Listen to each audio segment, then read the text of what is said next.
ദൈവത്തിൻ്റെ ധന്യ തിരുനാമം വാഴ്ത്തപ്പെടുമാറാകട്ടെ. എല്ലാ ദൈവദാസിദാസന്മാർക്കും വീണ്ടും വരുന്നവനായ യേശു ക്രിസ്തുവിൻ്റെ നിസ്തുല്യമായ നാമത്തിൽ എൻ്റെ സ്നേഹവന്ദനത്തെ അറിയിക്കുകയാണ്.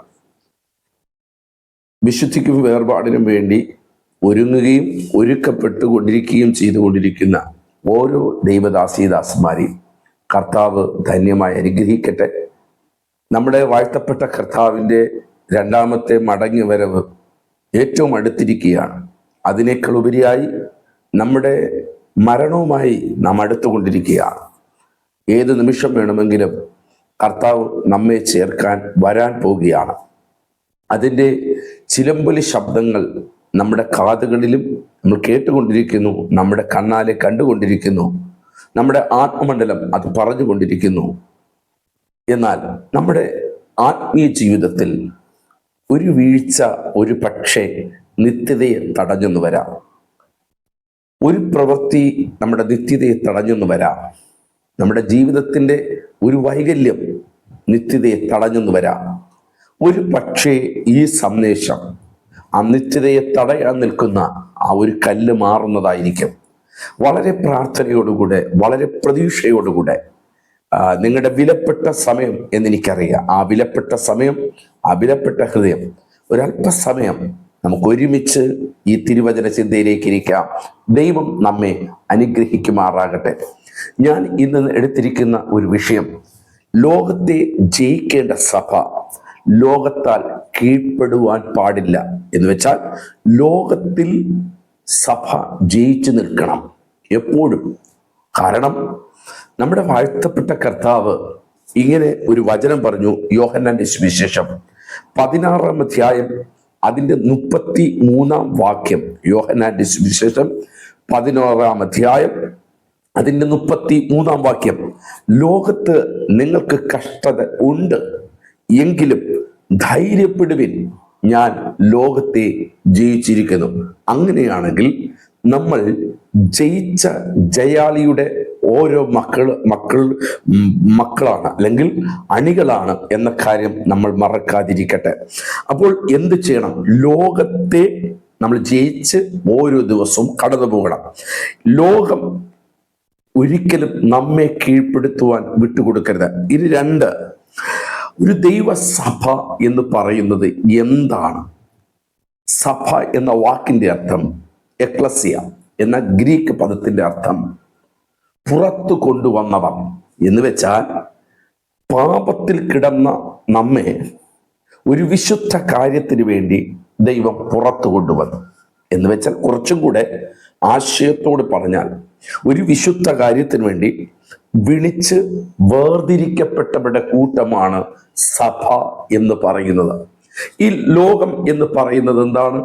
ഈ കാണുന്ന ലോകം എന്ന് പറയുന്നത് പൈശാചിക പാപ സംവിധാനങ്ങളെയാണ് ഈ ലോകം എന്ന് വിശുദ്ധ വേദപുസ്തകം നമ്മെ പഠിപ്പിക്കുന്നത്. രണ്ട് കാര്യം മനസ്സിലായി. സഭ എന്ന് പറഞ്ഞാൽ പുറത്തിറക്കപ്പെട്ടവർ എന്ന് വെച്ചാൽ ഒരു വിശുദ്ധ കാര്യത്തിന് വേണ്ടി വിളിച്ച് വേർതിരിക്കപ്പെട്ടവരുടെ സമൂഹം, കൂട്ടം എന്ന് വെച്ചാൽ, പാപത്തിൽ കിടന്ന എന്നെയും നിങ്ങളെയും യേശുവിൻ്റെ രക്തത്താൽ ശുദ്ധീകരിച്ച് അവൻ്റെ കർത്താവിന് പ്രത്യേകമായ ഒരു ജാതിയായി, അല്ലെങ്കിൽ കർത്താവിന് പ്രയോജനപ്പെടേണ്ട ഒരു വിശുദ്ധ കാര്യത്തിന് വേണ്ടി ഉപയോഗിക്കുവാൻ തെരഞ്ഞെടുത്ത് വച്ചിരിക്കുന്ന ഒരു കൂട്ടം ആൾക്കാരെയാണ് സഭ എന്ന് വേദപുസ്തകം പഠിപ്പിക്കുന്നത്. അല്ലാണ്ട് വലിയ സഭയെ ഉദ്ദേശിച്ചിട്ടല്ല പറയുന്നത്.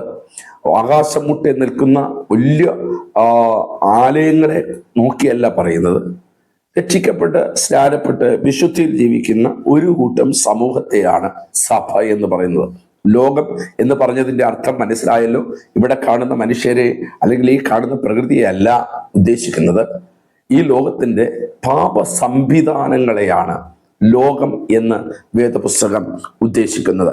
ഇനി നോക്കുക, യോഹന്നാന്റെ സുവിശേഷം 17-ാം അധ്യായം 15 മുതലുള്ള വാക്യങ്ങൾ ഞാനൊന്ന് വായിക്കാൻ ആഗ്രഹിക്കുന്നു. അവരെ ലോകത്തിൽ നിന്നും എടുക്കണം എന്നല്ല യേശു പറഞ്ഞൊരു പിതാവിനോട് പ്രാർത്ഥിച്ച ഒരു പ്രാർത്ഥന വാചകം. അവരെ ലോകത്തിൽ നിന്നും എടുക്കണം എന്നല്ല, ലോക ദുഷ്ടന്റെ കയ്യിൽ അകപ്പെടാതെ വണ്ണം അവരെ കാത്തുകൊള്ളണം എന്നത്രേ ഞാൻ അപേക്ഷിക്കുന്നത്. അടുത്ത, ഞാൻ ലൗകികനല്ലാത്തതുപോലെ അവരും ലൗകികന്മാരല്ല. അടുത്ത, സത്യത്താൽ അവരെ വിശുദ്ധീകരിക്കണമേ, നിന്റെ വചനം സത്യം ആകുന്നു. അടുത്ത, നീ എന്നെ ലോകത്തിലേക്ക് അയച്ചതുപോലെ ഞാൻ അവരെയും ലോകത്തിലേക്ക് അയച്ചിരിക്കുന്നു. അപ്പോൾ കർത്താവ് നമ്മളോട് പറയും, ഈ ലോകം വിട്ടു പോകാനല്ല പറയുന്നത്. പിന്നെ എന്ത് ചെയ്യണം? ലോകത്തിന്റെ പാപ സംവിധാനങ്ങളെ ജയിച്ച് ഓരോ ദിവസവും ജീവിക്കണമെന്നാണ് കർത്താവ് നമ്മളോട് പറയുന്നത്. നോക്കുക, ലോകത്തെ സഭ എങ്ങനെ ജയിക്കണം? പലപ്പോഴും നമ്മൾ സഭ എന്ന് ഉദ്ദേശിക്കുന്നത്, നിങ്ങളെ ഒരിക്കൽ ഞാൻ ആവർത്തിക്കുകയാണ്, രക്ഷിക്കപ്പെട്ട ഞാനും നിങ്ങൾ ഓരോരുത്തരും സഭയാണ്. രക്ഷിക്കപ്പെട്ട് ദൈവസന്നിധി നിൽക്കുന്ന, വിശുദ്ധി ജീവിക്കുന്ന, ദൈവവചനപ്രകാരം ജീവിക്കുന്ന ഒരു കൂട്ടം, അതൊരു ദൈവസഭയാണ് എന്ന കാര്യം മറക്കരുത്. അപ്പോൾ ഒരു കൂട്ടത്തെക്കുറിച്ചും വ്യക്തിപരമായ സഭയെക്കുറിച്ചുമാണ് ഞാൻ ഇന്ന് നിങ്ങളുടെ ഈ സന്ദേശം നൽകുന്നത്. ഇവിടെ നോക്കണം, ലോകത്തെ സഭ എങ്ങനെ ജയിക്കും? ഇതൊരു ചോദ്യമാണ്. നമുക്കറിയാം, ലോകത്തെ ജയിക്കുക എന്ന് പറയുന്നത് ഇവിടെ ഉള്ള ആൾക്കാരോട് മിണ്ടാതെ നടക്കുക, അവരുടെ ഒരു കാര്യത്തിന് ഇടപെടാതിരിക്കുക, ലോകത്തിന്റെ മറ്റു കാര്യങ്ങളിലൊന്നും തൊടാതെ ഞാൻ ഭയങ്കര വിശുദ്ധനെന്ന് അങ്ങനെയല്ല പറയുന്നത്. കർത്താവ് അങ്ങനെയല്ല പഠിപ്പിച്ചത്. കർത്താവ് പഠിപ്പിച്ച ഒരു കാര്യം, ലോകത്തിന്റെ പാപ സംവിധാനങ്ങളിൽ നമ്മൾ ജയിക്കണം. മനസ്സിലാവും? എന്നാണ് ലോകത്തിന്റെ പാപ സംവിധാനങ്ങൾ? പറയാം. ലോകം പറയുന്നത് പണമുണ്ടെങ്കിൽ ജീവിതം വിജയിച്ചു. അങ്ങനെയാണല്ലോ നമ്മൾ സാധാരണയായി നമ്മുടെ പരസ്യങ്ങളൊക്കെ കാണുന്നത്. പണം, എങ്ങനെ പണം ഉണ്ടാക്കാം, അത് അവനാണ് വിജയിച്ചത് എന്നാണ് പറയുന്നത് ലോകം പറയുന്നത്. രണ്ട്, പ്രശസ്തി ഉണ്ടെങ്കിൽ വലിയവനായി. ഒരു പ്രശസ്തമായ എന്തെങ്കിലും ഉണ്ടെങ്കിൽ അവൻ എന്ത് ചെയ്തു? അവൻ വലിയവനായി, അല്ലെങ്കിൽ ദേശത്ത് അവൻ മാന്യനായി. ഇനി ശരീരം ഇഷ്ടമുള്ളതെല്ലാം ചെയ്യാം, ഈ ശരീരത്തിന് ഇഷ്ടമുള്ളതൊക്കെ ചെയ്യാം, കുഴപ്പമില്ല. ഇതൊക്കെ ലോകത്തിന്റെ പാപ സംവിധാനങ്ങളുടെ ഓരോ പ്രോഡക്റ്റുകളാണ്. അടുത്ത്, സത്യം സാഹചര്യം അനുസരിച്ച് മാറാം. അപ്പൊ ഇവിടെ സത്യം പറഞ്ഞാൽ അവിടെ ചെന്ന് കള്ളം പറയാം, അങ്ങനെ അതൊന്നും കുഴപ്പമില്ല. സത്യം സാഹചര്യം അനുസരിച്ച് മാറാം, എങ്കിൽ മാത്രമേ ഈ ലോകത്ത് ജീവിക്കാൻ പറ്റൂ എന്നുള്ള ഒരു മിഥ്യമായ ധാരണ ലോക പാപ സംവിധാനങ്ങൾക്കുണ്ട്. അടുത്ത, പാപം സാധാരണ കാര്യമാണ്. പാപം എല്ലാവരും ചെയ്യുന്നത് തന്നെ, പാപം ചെയ്യാത്ത ആരുണ്ട്? നമ്മളൊക്കെ പറയാറില്ലേ, പാപം സാധാരണ കാര്യമാണ്. ഇതൊക്കെ പറയുന്നത് ആരാണ്? ലോകത്തിന്റെ പാപ സംവിധാനമാണ്. നമ്മളൊന്ന് ആലോചിച്ച് നോക്കണം, നമ്മളും ഇതിനകത്ത് പലതിലും കുരുങ്ങി കിടക്കുന്ന അവസ്ഥയല്ലേ? എന്നുവെച്ചാൽ നമ്മളും പലപ്പോഴും ചിന്തിക്കും, പണം ഉണ്ടായിരുന്നുവെങ്കിൽ വിജയിക്കുമായിരുന്നു, പണം ഉണ്ടെങ്കിൽ നമ്മൾ രക്ഷപ്പെടുമായിരുന്നു, ഒരു ചിന്ത നമുക്ക് വന്നിട്ടില്ലേ? രണ്ട്, പ്രശസ്തിക്ക് വേണ്ടി നമ്മൾ എന്തെല്ലാം കാര്യങ്ങൾ ചെയ്യുന്നു. ഇത് ഞാൻ പറയുന്നത് വിളിച്ചു വേർതിരിക്കപ്പെട്ട കൂട്ടത്തിനകത്ത് ഉണ്ടാകുന്ന കാര്യമാണ്. അങ്ങനെ ഉണ്ടെങ്കിൽ ദൈവസന്നിധിയിൽ നമ്മൾ ഇരുന്ന് കരയണം, പ്രാർത്ഥിക്കണം. ലോകം നിങ്ങളെ ഭരിക്കരുത്, നിങ്ങൾ ലോകത്തെ ഭരിക്കുന്നവരായി തീരണം. അതിനാണ് കർത്താവ് ഈ ഭൂമിയിൽ ആക്കി വെച്ചിരിക്കുന്നത്. സത്യം സാഹചര്യം അനുസരിച്ച് മാറരുത്. നമ്മൾ പലപ്പോഴും അങ്ങനെയാണ്. നമ്മൾ വേർതിരിക്കപ്പെട്ടവരൊക്കെയാണ്. ഇവിടെ സത്യം പറഞ്ഞിട്ട് അവിടെ ചെന്ന് കള്ളം പറയും, അവിടെ കള്ളം പറഞ്ഞിട്ട് ഇവിടെ വന്ന് സത്യം പറയും. ഈ ഒരു ടെൻഡൻസി, ഇതെല്ലാം വരുന്നത് പാപം സാധാരണ കാര്യമാണ്. നമ്മുടെ മക്കളൊരു തെറ്റ് ചെയ്താൽ, അല്ലെങ്കിൽ നമ്മളൊരു തെറ്റ് ചെയ്താൽ നമ്മുടെ ഭർത്താവോ ഭാര്യയോ സഭയോ, ഇതൊക്കെ ഈ ലോകത്തുള്ളത് തന്നെ ഒരു നിസ്സാരമായി ആ പാപത്തെ കാണിക്കുന്നു. ശരിക്കും പറഞ്ഞാൽ അത് ഏത് പ്രോഡക്റ്റ് എന്ന് പറയുന്നത് ലോകത്തിന്റെ പാപ സംവിധാനത്തിന്റെ ഒരു പ്രോഡക്റ്റാണ്. Price the Lord. ഇത് നമ്മളിലുണ്ടോ? നമ്മളിലുണ്ടെങ്കിൽ ലോകമാണ് നമ്മെ ഭരിക്കുന്നത്. നമ്മൾ അറിയാതെ പോകുന്ന കാര്യങ്ങളാണ്. ഈ സംവിധാനത്തിൽ കൂടെയാണ് നിങ്ങൾ പോകുന്നതെങ്കിൽ നിങ്ങളെ പരിശുദ്ധാത്മാവല്ല ഭരിക്കുന്നത്, ദൈവവചനമല്ല ഭരിക്കുന്നത്, ക്രിസ്തുവിന്റെ ആത്മാവല്ല നിങ്ങളെ ഭരിക്കുന്നത്. പിന്നെ എന്താ? ലോകമാണ് നമ്മെ ഭരിച്ചുകൊണ്ടിരിക്കുന്നത്. അത് സഭയായിരുന്നാലും വ്യക്തിപരമായിരുന്നാലും കുടുംബപരമായിരുന്നാലും നമ്മളത് തിരിച്ചറിയാതെ പോലെ. എന്നാൽ സഭ പറയേണ്ട ഒരു കാര്യമുണ്ട്. ഇതെല്ലാം നമ്മൾ കാണുമ്പോൾ സഭ എന്തിൽ നിൽക്കണം? ദൈവവചനം ഒരിക്കലും മാറുകയില്ല. ആകാശം മാറിയാലും ഭൂമി മാറിപ്പോയാലും ദൈവത്തിന്റെ വായിൽ നിന്ന് വന്ന വചനത്തിന് യാതൊരു മാറ്റവും ഉണ്ടാകുകയില്ല. 1 യോഹന്നാന്റെ ലേഖനം 5-ാം അധ്യായം 4-ാം വാക്യം ഇങ്ങനെ പറയുന്നു: ദൈവത്തിൽ നിന്നും ജനിച്ചവരൊക്കെയും ലോകത്തെ ജയിക്കുന്നു. ലോകത്തെ ജയിച്ച ജയമോ നമ്മുടെ വിശ്വാസം തന്നെ. ആമേൻ, ഹല്ലേലൂയ. എന്റെ പ്രിയമുള്ളവരെ, ഇവിടെ പറയുന്നുണ്ടോ? ദൈവത്തിൽ ജനിച്ചവരൊക്കെയും എന്ത് ചെയ്യുന്നു? ലോകത്തെ ജയിച്ചിരിക്കുന്നു. അപ്പോൾ കർത്താവിൽ ജനിച്ചവർ എന്ന് വെച്ചാൽ വിളിച്ച് വേർതിരിക്കപ്പെട്ടവർ ആരെ ജയിച്ചവരാണ്? ലോകത്തെ ജയിച്ചവരാണ്. ലോകത്തിന്റെ പാപ സംവിധാനങ്ങളെ ജയിച്ചവരാണ്. ലോകത്തെ ജയിച്ച ജയമോ നമ്മുടെ വിശ്വാസം തന്നെ. ആരിലുള്ള? ക്രിസ്തുവിലുള്ള വിശ്വാസം. പണമില്ലെങ്കിലും പ്രശസ്തി ഇല്ലെങ്കിലും ശരീരം ഇഷ്ടം പോലെ ചെയ്യാൻ നമുക്ക് തോന്നുന്നില്ലെങ്കിലും ഞാൻ പറയുന്നു, നമ്മൾ ജയിച്ചവരാണ്. എന്തോന്നിനെ ജയിച്ചവരാണ്? ലോകത്തിന്റെ പാപ സംവിധാനങ്ങളെ ജയിച്ചവരാണ്. ആമേൻ, സ്തോത്രം. നമ്മുടെ അയൽവാസികളെ ചിലപ്പോൾ ജയിച്ചെന്ന് കാണില്ല. അവർക്ക് ഒത്തിരി പണം, എനിക്ക് പണമില്ല. അവർക്ക് ഒത്തിരി പ്രശസ്തി, കർത്താവിന് വേണ്ടി ഇറങ്ങിയ നമുക്ക് പ്രശസ്തി കാണില്ല. അവരെയും നമ്മളുമായിട്ട് നോക്കില്ല. 73-ാം സങ്കീർത്തനമാണ് തോന്നുന്നു. അവിടെ ആസാഫ് ഇങ്ങനെ പറയുന്നു: ദുഷ്ടന്മാരുടെ സൗഖ്യം കണ്ടിട്ട് എനിക്ക് അഹങ്കാരികളുടെ അസൂയ തോന്നി. കണ്ടോ? ആ ഭക്തനായ മനുഷ്യൻ, നല്ലൊരു ഗാനരചിതാവ്, നല്ലൊരു സംഗീതജ്ഞൻ, അല്ലെങ്കിൽ നല്ല ഗായകൻ, ദൈവത്തെ ആരാധിക്കുന്ന മനുഷ്യൻ, അദ്ദേഹത്തിന്റെ ഹൃദയത്തിനകത്തും വന്ന് കയറിയതാണ് മറ്റുള്ളവരുടെ സൗഖ്യം കണ്ടിട്ട് അഹങ്കാരം. പക്ഷേ പുള്ളി വിശുദ്ധ സ്ഥലത്ത് ചെന്നിരുന്ന് ദൈവത്തോട് ഇവരുടെ അന്ത്യം എന്തായി തീരുമെന്ന് ചോദിച്ചപ്പോൾ ദൈവം പറഞ്ഞു: നിശ്ചയമായും നീ അവരെ വഴിവഴുപ്പിൽ നിർത്തിയിരിക്കുന്നു. അതുകൊണ്ട് മറക്കരുതേ, ഈ ലോകത്തിന്റെ പ്രശസ്തിയും ലോകത്തിന്റെ പണവും ലോകത്തിന്റെ ശരീരം പറയുന്ന പോലെ ചെയ്യാനുള്ള ടെൻഡൻസിയൊക്കെ ദൈവം വെച്ചിരിക്കുന്നത് അത് വഴിവഴുപ്പിൽ വെച്ചിരിക്കുക. മനസ്സിലാകുന്നുണ്ട്? എന്നാൽ ഒരു ദൈവഭക്തന്റെ വലങ്കരത്തിന് ദൈവം പിടിച്ചിരിക്കുക. നമ്മളെ ദൈവം വലങ്കരത്തിന് പിടിച്ചിരിക്കുക. അതുകൊണ്ട് ലോകത്തിന്റെ പാപ സംവിധാനങ്ങളെ ജയിക്കണമെങ്കിൽ ക്രിസ്തുവിലുള്ള വിശ്വാസത്തിൽ നമ്മൾ നിൽക്കണം. 2, നമ്മൾ ജയിക്കണമെങ്കിൽ നമ്മൾ നിസ്സാരമായി കാണരുത്. ഈ ഒരു വാക്ക് നിസ്സാരമായി കാണരുത്.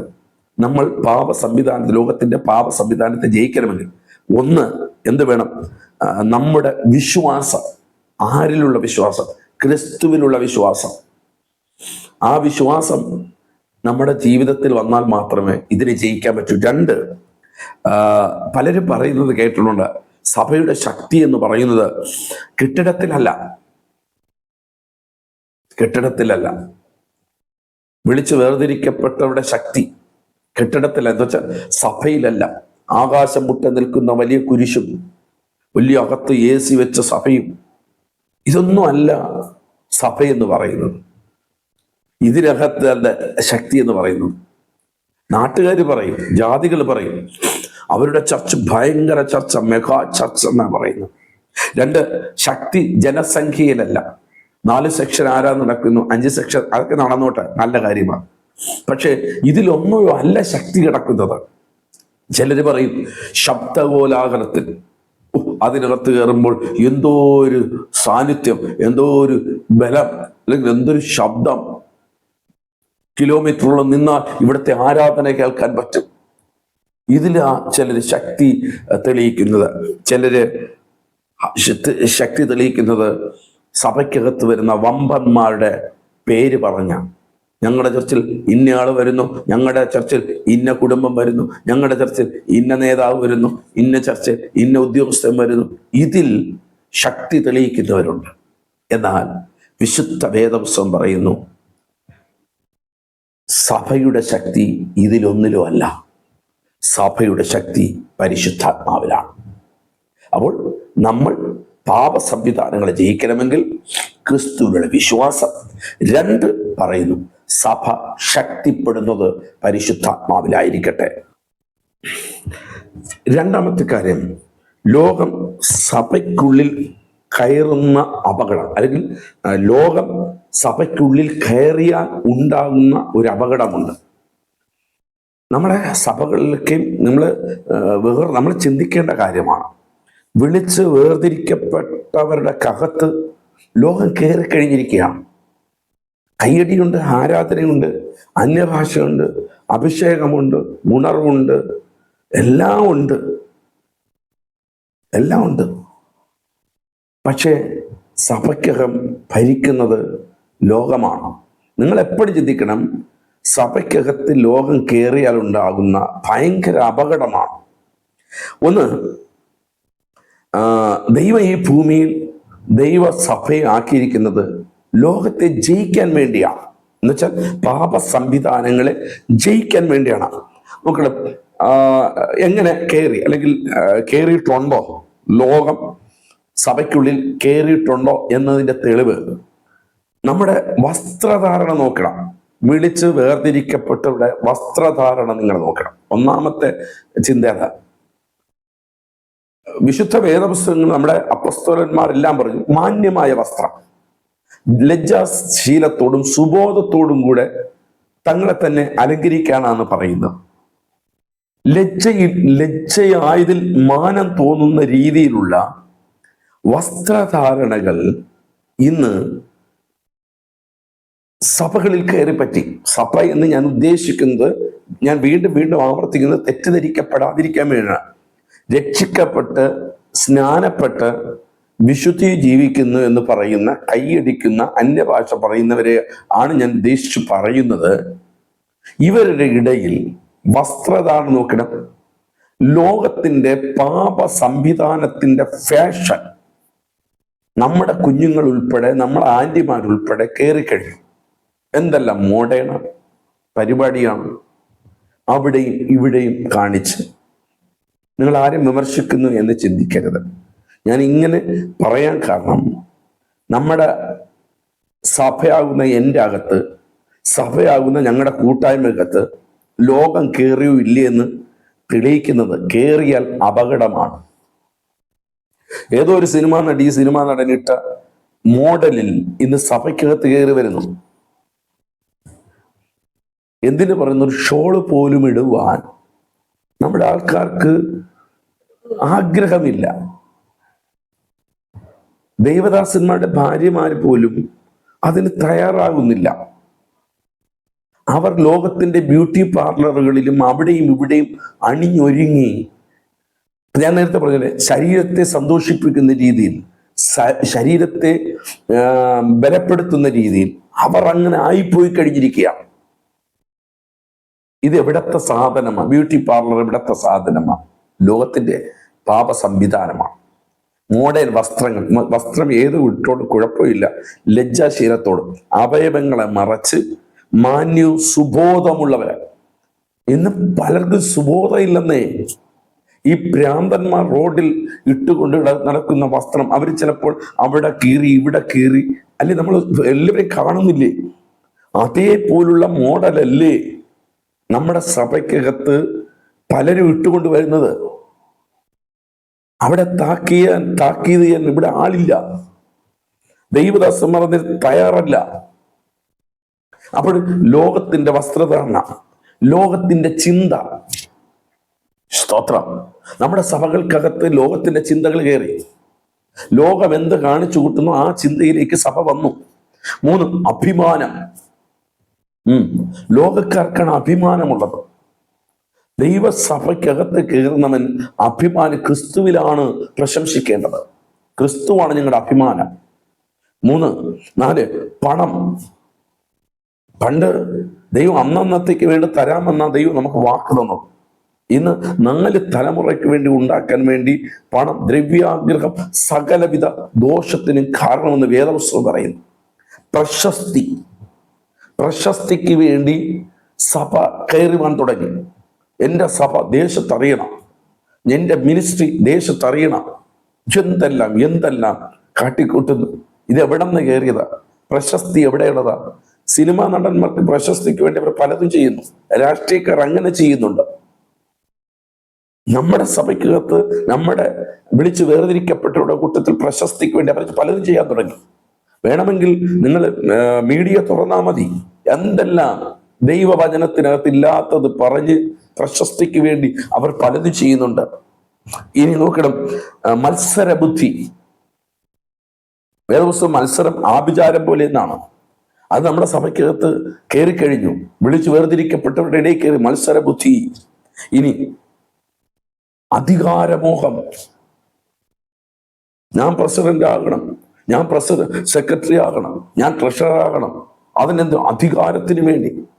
രാഷ്ട്രീയക്കാർ എങ്ങനെ കളിക്കുന്നു അതുപോലെ സ്റ്റേജിൽ നിന്ന് കൺവെൻഷൻ പ്രാസംഗികന്മാർ ഉൾപ്പെടെ അധികാരത്തിന് വേണ്ടി സഭയ്ക്കകത്ത് കടിപിടി കൂടുന്ന ഒരു തലമുറ. ഞാൻ ചുമ്മാത് പറയുന്നെങ്കിൽ, ഒരു ഇലക്ഷൻ സമയങ്ങളിൽ നമ്മുടെ പ്രസ്ഥാനങ്ങളിലൊക്കെ വെറുതെ ഒന്ന് കയറി നോക്കി. കൺവെൻഷനിൽ പ്രസംഗിച്ച ഉപദേശിമാർ, അനേകരെ വിശുദ്ധ ദൂത് അറിയിച്ച ദൈവദാസന്മാർ വെറും രാഷ്ട്രീയക്കാരെക്കാൾ വെറും മ്ലേച്ഛതയോടുകൂടി ഇടപെടുന്ന സംവിധാനങ്ങളാണ് ഇന്ന് ആത്മീയ ലോകത്തുള്ളത്. ഇതെങ്ങനെ കയറി? ലോകം സഭയെ ഭരിക്കാൻ തുടങ്ങി. ഇത് വലിയൊരു അപകടമാണ്. റോമലേഖനം 12-ാം അധ്യായം 2-ാം വാക്യം നിങ്ങൾ വായിക്കണം. ഈ ലോകത്തിന് അനുരൂപമാകരുത്, മനസ്സ് പുതുക്കി രൂപാന്തരപ്പെടണം. ഈ ലോകത്തിന് നമ്മൾ അനുരൂപപ്പെടാൻ പാടില്ല. അപ്പോസ്തലനായ പൗലോസപ്പച്ചൻ റോമർക്കെഴുതിയ ലേഖനത്തിൽ റോമ സഭയോട് പറയുന്നു, മക്കളെ, നമ്മുടെ സഭ, നമ്മൾ ഓരോരുത്തരും ഈ ലോകത്തിന് അനുരൂപപ്പെടരുത്. താക്കീത് കൊടുത്തെഴുതുകയാണ്. കാരണം റോമ പട്ടണം അത്രമാത്രം ലോകത്തിന്റെ അല്ലെങ്കിൽ പാപ സംവിധാനങ്ങൾ കൊണ്ട് നിറയുമ്പോൾ സഭയ്ക്കൊരു മുന്നറിയിപ്പ് കൊടുക്കുകയാണ്. നിങ്ങൾ വിളിച്ചു വേർതിരിക്കപ്പെട്ടവരാണ്, ക്രിസ്തുവിന്റെ മണവാട്ടികളാണ്, നിങ്ങൾ മറ്റുള്ളവരെ പോലുള്ളവരല്ല. അവിടെ നിന്നാണ് നിങ്ങൾ ഇവിടെ കൊണ്ടുവന്നത്. പക്ഷേ പാപ സംവിധാനങ്ങളിൽ കുടുങ്ങിപ്പോകരുത്. നിങ്ങൾ എന്ത് ചെയ്യണം? ഈ ലോകത്തോട് അനുരൂപപ്പെടരുത്, മനസ്സ് പുതുക്കണം. ഓരോ നിമിഷവും മനസ്സ് പുതുക്കി രൂപാന്തരപ്പെടണം. മാറ്റങ്ങൾ നമുക്കുണ്ടാകണം. ഹല്ലേലൂയ. എന്നാൽ ഇന്ന് നമ്മുടെ ദൈവസഭയെക്കുറിച്ച് ദൈവം പറയുന്നത്, നാം ലോകത്തോട് അനുരൂപപ്പെടരുത്. പിന്നെ എന്ത് ചെയ്യണം? ലോകത്തെ രൂപാന്തരപ്പെടുത്താൻ വേണ്ടിയാണ് ഈ ലോകത്ത് ദൈവം എന്നെയും നിങ്ങളെയും ആക്കി വെച്ചിരിക്കുന്നത്. അപ്പോൾ സഭയ്ക്കകത്ത് ലോകം കയറിയതിന്റെ തെളിവ് ഞാൻ പറഞ്ഞു. കയറിയാൽ ഉണ്ടാകുന്ന അപകടം ഭയങ്കരമാണ് എന്ന കാര്യം മറക്കരുത്. ഇവിടെ ഇരുന്ന് നിങ്ങളൊന്ന് ചിന്തിക്കുക, കർത്താവേ, ലോകം എൻ്റെ അകത്ത് കയറിയിട്ടുണ്ടെങ്കിൽ എന്നോട് ക്ഷമിക്കണമേ. ഇന്നു മുതൽ കർത്താവേ, എൻ്റെ ജീവിതം രൂപാന്തരപ്പെടുത്തിക്കൊള്ളാമെന്ന് തീരുമാനമെടുക്കുക. അടുത്തതായി, ദൈവത്തിന്റെ സഭയ്ക്ക് അതിരുവരമ്പുകളുണ്ട്. Price the Lord. അതുകൊണ്ടാണ് സംഖ്യാപുസ്തകത്തിൽ പറയുന്നത്, ഇവർ തനിച്ചു പാർക്കുന്ന ജനം, ജാതികളുടെ ഇടയിൽ എണ്ണപ്പെടാത്തവർ. Price the Lord. അവരുടെ നടുവിൽ ദൈവമുണ്ട്. നിങ്ങൾ എപ്പോഴും മനസ്സിലാക്കണം, ഒരു വിളിച്ചു വേർതിരിക്കപ്പെട്ടവരുടെ കൂട്ടത്തിന് ഒരു അതിരുണ്ട്. സ്തോത്രം. നമ്മുടെ വീട്ടിന് 5 സെന്റ് വസ്തുവാണോ, അതിന് 4 കല്ലുകൾ ഇട്ടിരിക്കും. Praise the lord. അതിരുള്ളതാണ് സഭയെന്ന് പറയുന്നത്. അവിടെയും പോയി ഇവിടെയും പോയി, അവിടെയും നടന്നു ഇവിടെയും നടന്നു, എല്ലായിടത്തും നടക്കുന്നവരല്ല. നമ്മൾ പലപ്പോഴും പല വാഹനങ്ങളിൽ കയറുമ്പോൾ പലരുടെയും ഫോട്ടോ വെച്ചിട്ട് കണ്ടിട്ടുണ്ടോ? ഞാനൊരിക്കൽ ഒരു ചെറുപ്പക്കാരനോട് ചോദിച്ചു, ബ്രദറെ, നിങ്ങൾ ക്രിസ്ത്യാനിയാണോ, ഹിന്ദു ആണോ, മുസ്ലിം ആണോ? എന്നോട് എന്താ പാസ്റ്റർ അങ്ങനെ? ഞാൻ ചോദിച്ചു, നിങ്ങൾ എല്ലാവരുടെയും ആൾക്കാരുണ്ടല്ലോ എന്ന് പറഞ്ഞപ്പോൾ അദ്ദേഹം പറഞ്ഞു, ഇവരിൽ ആരെങ്കിലും ഒരാളെ ഞങ്ങളെ രക്ഷിക്കും. ഇന്നത്തെ വിളിച്ചു വേർതിരിക്കപ്പെട്ടവർ പറയുന്നു, നമുക്കങ്ങനെ പറ്റത്തില്ല. നമ്മളൊരു അതിരിട്ടവരാണ്, നമുക്കൊരു അതിരുണ്ട്. അതിരെന്ന് പറഞ്ഞ് ദൈവവചനത്തിന്റെ 4 മൂലയ്ക്കകത്താണ് ദൈവസഭയെ ദൈവം പാർപ്പിച്ചിരിക്കുന്നത്. ഏതേം തോട്ടമുണ്ടാക്കി അതിന് ദൈവം ഒരു അതിര് വെച്ചിട്ടുണ്ടായിരുന്നു. ദൈവസഭയോട് ഞാൻ പറയുന്നു, അതിര് വിട്ടു പോകുന്ന എന്തെങ്കിലും ഉണ്ടെങ്കിൽ നിങ്ങൾ ലോകത്തിലാണ് വസിക്കുന്നത്. ലോകത്തിന്റെ പാപസിസ്റ്റത്തോട് നിങ്ങൾ ഇടകലർന്നിരിക്കുകയാണ്. അതുകൊണ്ടാണ് കൊരിന്ത്യ സഭയിലേക്ക് ദൈവദാസനായ പൗലോസ് അപ്പോസ്തലൻ പറഞ്ഞത് ഇങ്ങനെയാണ്: നിങ്ങൾ ജാതികളുമായി ഇടയില്ല പിണ കൂടരുത് എന്ന് പറയുന്നത്. നിങ്ങൾ നോക്കുക, നമ്മൾ ലോകത്ത് ജീവിക്കുന്നവരാണ്. ഇവിടെ നമുക്ക് ഓടാനൊന്നും പറ്റത്തില്ല. നമ്മൾ ഈ ലോകത്ത് ജീവിക്കുന്നവർ. അതുകൊണ്ട് ലോകത്തെ പോലെ ജീവിക്കാനുള്ള പ്രമാണം വേദപുസ്തകം നമ്മെ പഠിപ്പിക്കുന്നില്ല. ഹല്ലേലൂയ. നമ്മളെപ്പോഴും അങ്ങനെയാണ്. നമ്മൾ രക്ഷിക്കപ്പെട്ടിട്ടു എങ്കിലും നമ്മൾ ഇന്ന് എന്ത് ചെയ്യുന്നു? ലോകക്കാരെ പോലെ ആ ചിന്ത. നമുക്കൊരു അതിരുണ്ട്. ഈ ദിവസങ്ങൾക്ക് ഓണം ആൾക്കാർ ആഘോഷിക്കുകയാണ്, ജാതികൾ ആഘോഷിക്കുകയാണ്. അവരാഘോഷിച്ചോട്ടെ, അവരുടെ ആഘോഷം. എന്തിനാ വിളിച്ചു വേർതിരിക്കപ്പെട്ടവൻ അതിലോട്ട് കൈകടത്താൻ പോകുന്നത്? നമ്മുടെ മക്കളെ ഭരതനാട്യത്തിനും ഡാൻസിനും വേണ്ടി ഒരുക്കി പണം മുടക്കി നമ്മൾ മേക്കപ്പ് ഇട്ട് നമ്മൾ എന്തിനാ കൊണ്ടുവിടുന്നത്? നമ്മുടെ സഹോദരിമാരെന്തിനാ ഓഫീസുകളിൽ ഇതുപോലെ മഹാബലിയെ വരവേൽക്കാൻ വേണ്ടിയുള്ള പദ്ധതി ഒരുക്കുന്നുണ്ട്? തൊഴിലുറപ്പിന് പോകുന്നവർക്ക് ഫൈനടയ്ക്കും പോലും ആയിക്കോട്ടെ, ആ സിസ്റ്റത്തോട് നമ്മളെന്തിനാ കയറുന്നത്? നമ്മുടെ അടുക്കള റെസിഡൻസി നമ്മളെന്തിനാ ഈ വരവേൽക്കാൻ നമ്മൾ പോകുന്നത്? നമ്മൾ കെട്ടിയടയ്ക്കപ്പെട്ട തോട്ടത്തിനകത്തുള്ളവരാ. അതുകൊണ്ടാണ് ഹാമാൻ രാജാവിനോട് പറഞ്ഞു, നമ്മുടെ പ്രമാണവുമായി ഒരുമിക്കാത്ത ഒരു ഗ്രൂപ്പ് നമ്മുടെ രാജ്യത്തുണ്ട്. അന്നും ഇന്നും ഉണ്ടെന്നേ. അന്നും ഇന്നും അവർക്ക് പ്രതികൂലം തന്നെയാണ്, അവർക്ക് അനുകൂലമല്ല.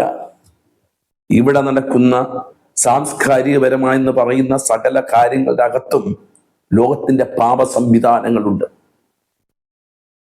പല പള്ളികളിലും ഇപ്പോഴ് അത്തപ്പൂ ഇടുകയാണ്, പല പള്ളികളിലും ഓണസദ്യ നടത്തുകയാണ്, പല പള്ളികളിലും പുലിക്കളി നടക്കുകയാണ്. പല ദൈവദാസന്മാരും അതിൻ്റെ പിന്നാലെ കാണാൻ പോവുകയാണ്. എന്തൊരു വിഡിത്തമാണ്! നമ്മളെ എന്തിനാ വിളിച്ചത്? നമുക്കൊരു അതിര് വരമ്പുണ്ട്, അതിനകത്താണ് സഭ നിൽക്കേണ്ടത്. സഭ അത് പൊട്ടിച്ച് പുറത്തു പോയിരിക്കുകയാണ്. ഇന്ന് എന്നെ കേട്ടുകൊണ്ടിരിക്കുന്ന ഈ ദൈവദാസന്മാരെ ഇത് നിസ്സാരമായി കാണരുത്. ഞാൻ ആദ്യമേ പറഞ്ഞു, പാപത്തിന്റെ സംവിധാനം എന്ന് പറയുന്നത് ഇതൊന്നും കുഴപ്പമില്ല. നമ്മുടെ ആന്റിമാരും ദൈവദാസന്മാരും അത് കുഴപ്പമില്ല. ആ ഒരൊറ്റ വാക്ക് അത് പിശാചിന്റെ ഏറ്റവും വലിയ വാക്കാണ്.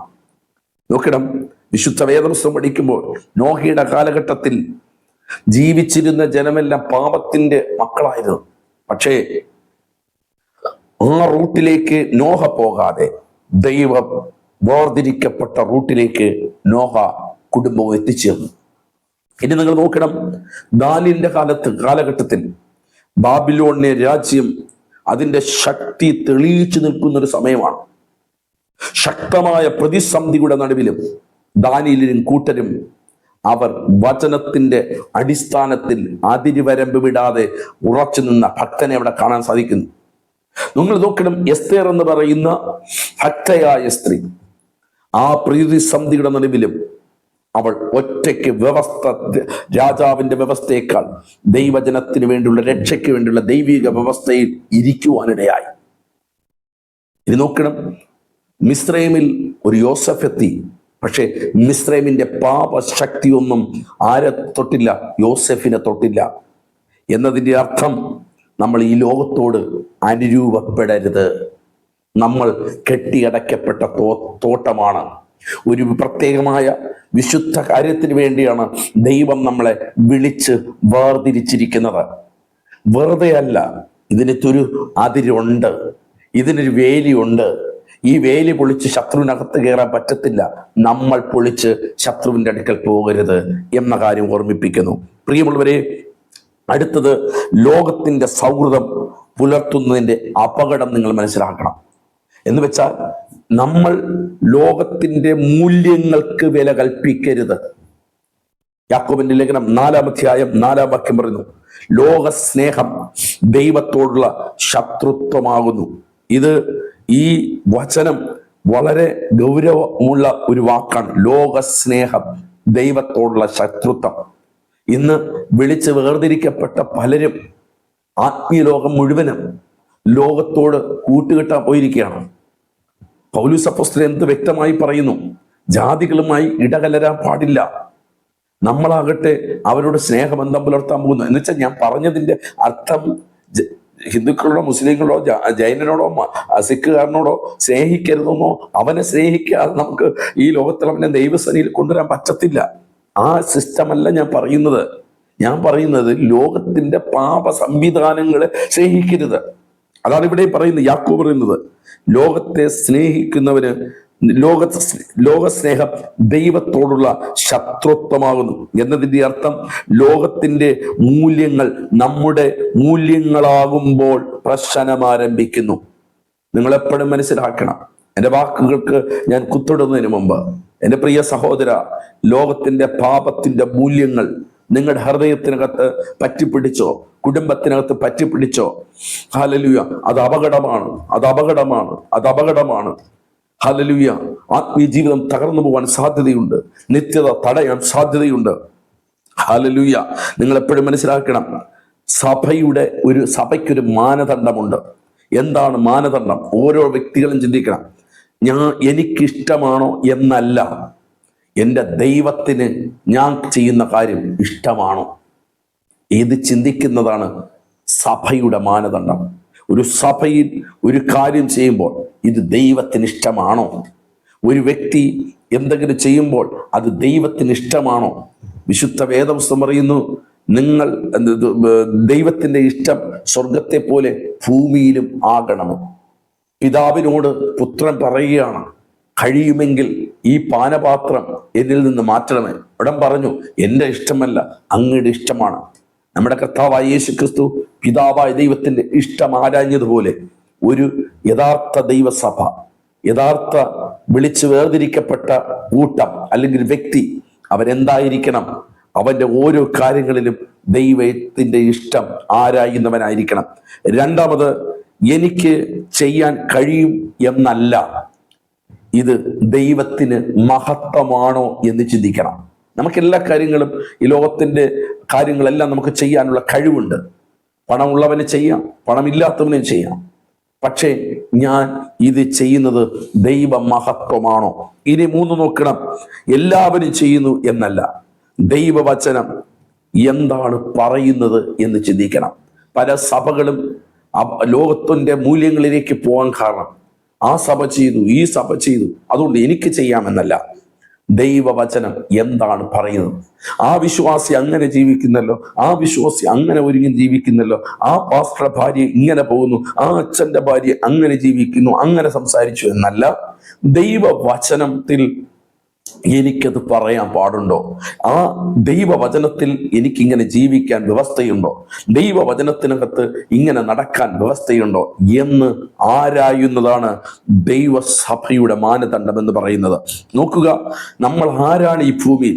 ഉപ്പും വെളിച്ചവുമാണ്.